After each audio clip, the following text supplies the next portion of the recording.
제가 이 자연에서들 그런 교훈을 좀 말씀을 드리겠습니다. 특별히 저희들이 잘 알고 있는 우리가 극히 잘 아는 씨 뿌리는 자의 비유에 나오는 그런 말씀을 중심으로 좀 말씀을 드리겠습니다.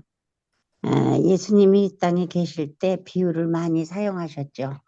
어, 비유를 사용하시는 여러 가지 이유들이 있지만은 그 중에도 가장 중요한 것이 청중들로 하여금 아는 것, 천중들이 아는 것을 통해서 알지 못하는 것을 깨닫게 하시고자 에, 종종 비유로 말씀을 하셨다고 그랬습니다.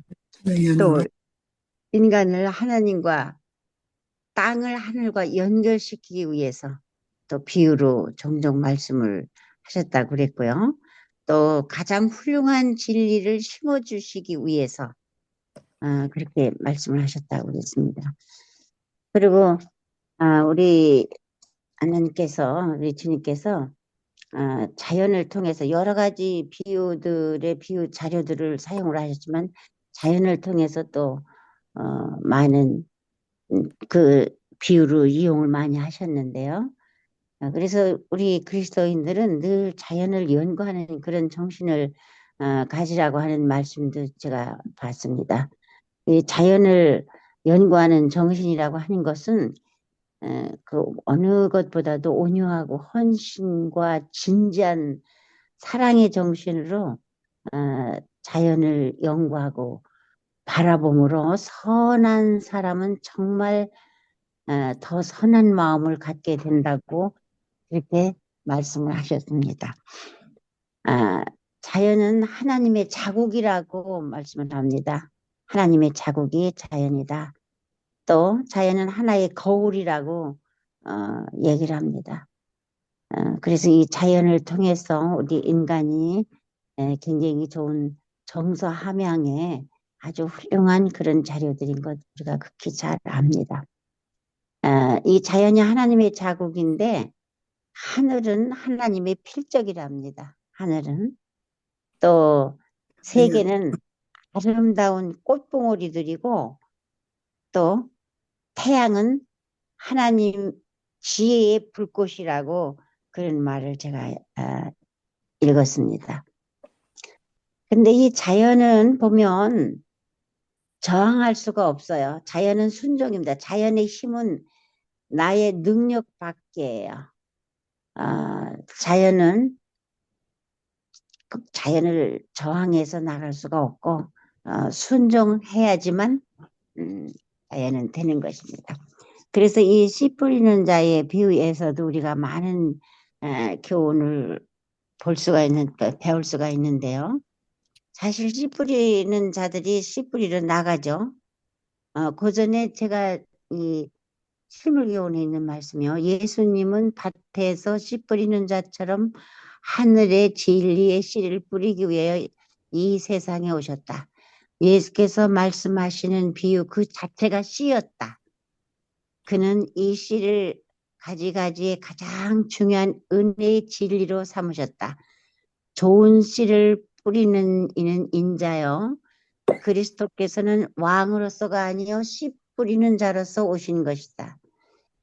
나라들을 뒤집어 엎으려 하심이 아니요 오히려 손실과 실망의 경험을 겪고 신고를 맛본 뒤에 얻어지는 수확을 목표로 하도록 하기 위하여 오셨다. 실물교훈에 있는 말씀입니다. 근데 농부가 씨를 뿌리러 나가는 것도 마찬가지입니다. 사실 씨 뿌리는 자 농부는 열심히 밭을 갈고 거름을 주고는 하지만은 그 씨앗을 발화시킬 수 있는 발화시킬 수 있는 그런 능력을 가졌거나 그러지는 못합니다. 농부는 이 자연을 저항할 수 있는 그와 같은 방법도 모르고 저항할 수가 없습니다.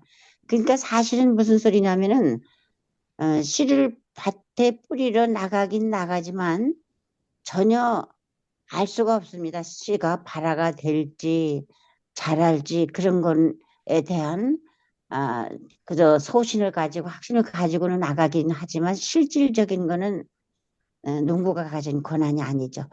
에, 농부는 씨앗을 발화시킬 수 물론 없고 또 농작물을 자라게 하는 비라든지 햇빛을 만들어낼 수도 없어요. 또 풍성한 수확을 거두기 위해서 아, 어떻게 해야지 될지는 좀 알기 때문에 그의 책임을 다하기 위해서 열심히 밭을 갈고 거름을 주고 재배하고 하는 그런 책임을 아주 어, 충실히 완수합니다. 그래서 사실은 우리 그리스도인들은 다 거룩한 삶을 추구하는 그와 같은 사람들인데 우리의 삶도 마찬가지입니다. 거룩한 삶을 추구하는 그와 같은 그 그리스도인들도 사실은 이 농부가 하나님과 공동 작업으로 일을 하지 않을 것 같으면 공동 작업 다시 말해서 쉽게 말해서 동업을 하지 않을 것 같으면 수확이 없는 것처럼 우리의 거룩한 삶을 추구하는 우리도 우리의 변화된 어떤 그런 나의 삶을 위해서는 그리스도 사이의 공동 작업이 늘 이루어져야지 된다라고 생각하는 것입니다. 우리의 삶 가운데 하나님의 역사가 없이는 사실은 아무것도 거룩함에 이를 수가 없다는 거죠. 하나님께서는 우리에게 거룩한 삶을 실행할 수 있도록 해주시는 동시에 또 거룩한 삶을 실천할 책임을 우리에게 다 주셨다는 겁니다. 그래서 이 책임은 하나님께서 거룩한 삶을 살도록 우리에게 주신 책임을 우리가 그 책임을 완수할 때만 그 책임에 충실할 때만 거룩함을 추구하는데 실패를 안 하지 우리에게 주어진 책임을 감당하는 걸 꺼린다든지 우리가 주어진 하나님께서 우리에게 주어진 그 거룩한 삶에 대한 책임을 하지 않을 때는 우리는 글쎄 겉으로는 거룩함에 이르는 것 같을지 모르지만 내적으로는 거룩한 이룰 수가 없다는 얘기죠. 그 말은 다시 말해서 우리 모두는 사실 저는 그 말씀을 참 좋아하는데요. 고린도전서 15장 10절에 있는 말씀을 참 좋아합니다. 나의 나된 것은 하나님의 은혜라. 할 수 있는 게 아무것도 없습니다. 만물의 영장이 뭐 사람이라고 하죠. 그렇지만 자연보다 더 나은 어떤 그런 뭐가 사실은 없습니다. 자연에서 배울 교훈이 우리에게는 너무나 많다는 거죠. 그러면 씨 뿌리는 자의 비유에서 우리가 뭘 뿌리느냐? 뿌리는 자는 말씀을 뿌리는 것이다. 그렇게 말씀을 하셨습니다. 마가복음 4장 14절에요. 그래서 그리스도께서는 이 세상에 진리를 뿌리러 오셨다. 아까 제가 제일 먼저 읽어드렸습니다. 이 실물교훈에 있는 말씀이요. 인류의 타락 이후로 사단은 계속 거짓 씨를 뿌리러 오고 또 계속 거짓 씨를 뿌립니다. 그런데 우리는 어떤 씨를 뿌리고 있는지 매 뿌리는 자로서 알면서 뿌리는 자라고 여기 이제 그렇게 말씀을 하시는데 좋은 씨, 그죠? 참 진리를 가지고 그것을 충실하게 뿌리는 자이면 됩니다. 근데 사실은 좋은 씨, 참 진리를 가지고 그것을 충실하게 뿌리는 자이면 그의 신분이 어떤 거든지 전혀 문제가 되지 않습니다. 뿌리는 자가 누구냐 하는 것과 또 추수하는 아무 관계가 없습니다. 그가 주인이든 노예든 다만 좋은 씨라고 하는 건 참 진리를 말하는 거죠. 좋은 씨를 가지고 충실하게 뿌리기만 하면 됩니다. 그것이 우리의 책임이죠. 오늘 잠깐 아까 대통회장님 설교 말씀을 들으면서도 6개월 안에 한 명이라도 이 진리로 인도할 각오가 되어 있고 결심하는 분 손드십시오. 그런 말씀을 하시더라고요. 우리는 참 충실하게 씨를 좋은 씨를 뿌리는 그와 같은 자로서 이 땅에서 충실하게 살아야 된다 생각이 드는 것입니다. 그래서 계시록 2장 10절에도 늘 말씀하시죠. 계시록 2장 10절에는 무슨 말씀이 있습니까? 죽도록 충성하라. 그리하면 생명의 묘관을 내게 주리라. 고린도전서 4장 2절에는 그러므로 맡은 자에게 구할 것은 충성이다. 그래서 우리는 아주 충실하게 충성되게 살으라 하는 말씀입니다. 하나님의 말씀이 씨입니다. 씨마다 그 자체 속에 생명력이 있어요. 발화할 수 있는 능력이 있는 것입니다. 좋은 씨는요, 그 씨 가운데 그 식물에 생명력이 들어있기 때문에 하나님의 말씀 가운데 생명이 있다는 얘기죠. 그렇기 때문에 우리는 그리스도께서 말씀하시기를 내가 너에게 이른 말이 영이요 생명이라, 또 이런 말씀을 우리는 늘 기억하면서 또 거룩한 진리의 교사이신 그분을 내 생애의 첫 번째요 또 처음과 끝이요. 그 말씀이 씨에 비유되는 여러 가지 이유가 있는데 씨는 땅에서 자연이 나지 않고 뿌려져야만 난다는 것입니다. 아무리 좋은 씨가 있다고 할지라도 그 씨가 발화되려고 하면 땅에 묻혀져야지 된다는 것입니다. 또 씨는 정성된 것을 말하는 거죠. 선택해서 아주 좋은 씨, 아무거나 갖다 뿌리면 안 됩니다. 또 씨가 뿌려져야만 수확을 예상을 할 수가 있습니다. 뿌려지지도 않은데 수확을 예상할 수가 없다는 것입니다. 씨가 싹트고 뿌리가 내리기까지는 시간이 꽤 걸립니다. 그래서 인내가 필요하다는 것입니다. 또 깨트려지지 않은 흙덩이는 싹 트는데 방해가 되기 때문에 흙을 댈 수 있는 대로 잘 깨트려서 부드러운 땅을 만드는 것이 아주 중요하죠. 또 농부는 적절한 때와 시기에 씨를 뿌립니다. 아무 때나 씨를 뿌리지 않습니다.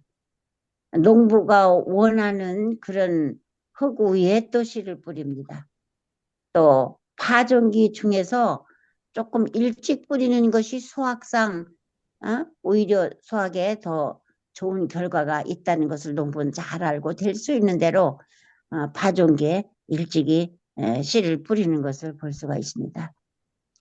근데 열매가 맺히기 위해서는 저절로만 열매가 맺혀지는 것이 아니라 씨가 뿌려져야 하고 좋은 씨가 뿌려져야 하고 좋은 씨가 뿌려져야 하고 좋은 씨가 뿌려져야 하고 또 좋은 밭에 씨가 뿌려져야 한다는 이 원칙이 아주 철칙입니다. 그렇기 때문에 우리는 이 씨 뿌리는 자의 비유에서 주시는 이 교훈대로 우리의 마음 밭에 좋은 씨가 늘 뿌려져서 그것이 잘 발화되도록 매일 노력을 하는 그와 같은 우리의 삶이 돼야 된다고 생각하는 것입니다. 씨는 하나인데 밭은 네 종류로 나누어집니다. 그렇죠? 씨는 하나예요. 근데 밭은 네 종류로 씨가 길가에도 떨어지고 또 여기 길가에 떨어졌다고 하는 것은 사단의 거리라고 그렇게 얘기를 했습니다. 강팍한 그런 상황에 떨어지는 거. 그 다음에 바위에 아주 천박하고 일시적인 감정에 끌리는 거. 그 다음에 가시떨기에 떨어진다 그랬어요. 세상을 따르는 또 세상을 너무 바라는 거, 뭐 이런 또 옥토에 떨어졌다고 하는 것은 좋은 땅 같은 그렇죠? 옥토에 떨어진 씨. 그래서 우리는 씨는 하나인데 밭은 네 종류의 밭 중에 어떤 밭으로 가꿔져 있느냐, 어떤 밭이 내가 될 것이며 또 내가 나가서 전하는 사람들이 또 어떤 밭의 종류가 되겠는지 그걸 우리는 늘 생각하면서 살아야 됩니다. 좋은 땅과 가시덤불이 움트는 씨앗 같은 거, 아무리 좋은 땅이라도 가시가 너무 많으면 또 안 되고, 그렇죠? 그런데 어떻게 보면, 이 길가, 사람들이 많이 다녀서 늘 밟는 그런 땅에 씨가 떨어지면 사람이 돌아갈 수 있도록 그 밭을, 뭐 길을 좀 개간을, 길을 따로 낸다든지 하면 그것도 살릴 수는 있을 거예요. 또 바위에 떨어졌다 그러면 바위라고 하는 것은 돌이라고 생각을 하면 돌을 부숴가지고 또 할 수도 있을지 모르겠어요. 가시떨기에 떨어졌다고 하면 그 가시를 다 뽑아내서 깊게 파서 또 옥토를 만들 수도 있을지 몰라요. 근데 그 다음에 씨를 뿌려야 된다는 얘기죠. 그래서 씨는 하나인데 밭에 이 네 종류 기왕이면 길가나 바위나 가시떨기나 이런 데 떨어지지 아니하고 옥토에 떨어지는 그와 같은 그 씨가 수확을 많이 낼 테니까 우리는 뿌릴 때도 잘 선택을 해서 뿌려야지 된다는 그런 교훈의 말씀인 것으로 이제 알고 있습니다. 그래서 매일의 삶 속에서 늘 하나님을 우리 마음 가운데 모시면서 내가 어떠한 삶을 살아야지만 진정으로 하나님께 영광을 돌릴 수 있을지 생각하는 그런 우리의 삶이 됐으면 참 좋겠습니다. 그래서 여기 씨 뿌리는 자의 비유, 그 13장, 마태복음 13장에 있는 성경 말씀을 한번 제가 읽어보겠습니다. 그날에 예수께서 집에서 나가사 바닷가에 앉으심에 큰 무리가 그에게로 모여 들거늘 예수께서 배에 올라 앉으시고 큰 물이 해변에 섰더니 예수께서 비유로 여러 가지를 저에게 말씀하여 가라사대 씨를 뿌리는 자가 뿌리러 나가서 뿌릴새 더러는 길가에 떨어짐에 새들이 와서 먹어버렸고 더러는 흙이 얕은 돌밭에 떨어짐에 흙이 깊지 아니하므로 곧 싹이 나오나 해가 돋은 후에 타져서 뿌리가 없으므로 말랐고 더러는 가시떨기 위에 떨어짐에 가시가 자라서 기운을 막았고 더러는 좋은 땅에 떨어짐에 혹 100배, 혹 60배, 혹 30배의 결실을 하였느니라. 이렇게 말씀을 하셨습니다. 그래서 우리가 이 땅에서 기왕에 한 번만 통과하는 이 죄악 세상에 살면서 우리는 30배, 100배, 1000배의 수확을 낼 수 있는 이와 같은 씨요, 이와 같은 밭이요, 이와 같은 환경을 조성하는 것 같은 거룩한 삶을 영위하는 그리스도인들이 다 되시기를 바라면서 오늘은 간단히 제가 여기서 말씀을 마치겠습니다. 감사합니다.